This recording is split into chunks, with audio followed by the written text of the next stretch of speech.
Nic Pizzolatto, the creator and writer of True Detective's iconic first season, likens the show's protagonist Rust Cohle to the biblical figure Job.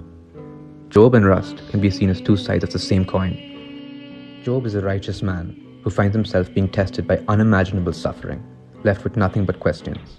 He loses his wealth, his family, his health, all in a divine wager between God and Satan. Rust, in many ways, is like Job without the faith. Like Job, Rust has witnessed the depths of human depravity, and it's shaped his understanding of the world. But where Job challenges God, Rust challenges existence itself.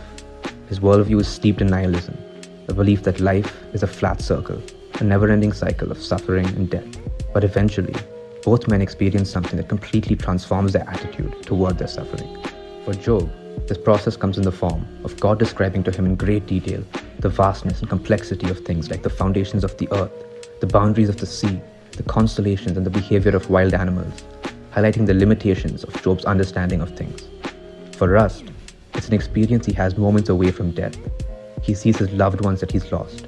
His brooding, nihilistic core is exposed in the presence of such profound love he feels as he's on the verge of death.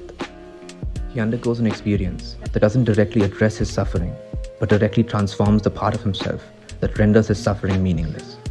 In fact, neither of these experiences directly address their specific suffering, but instead, it allows them to widen their gaze, not to solely see beyond their suffering, but to see it through a new perspective of meaning and transformation. What's interesting about these two stories is that these are two characters who deal with significant suffering, but yet find it in themselves to search for meaning within it, and therefore allow themselves to transcend it. It isn't about trivializing their genuine pain, it's about validating it and imbuing it with purpose. It shows us that suffering may not always have an answer that fixes it, but there could be a power that can validate it.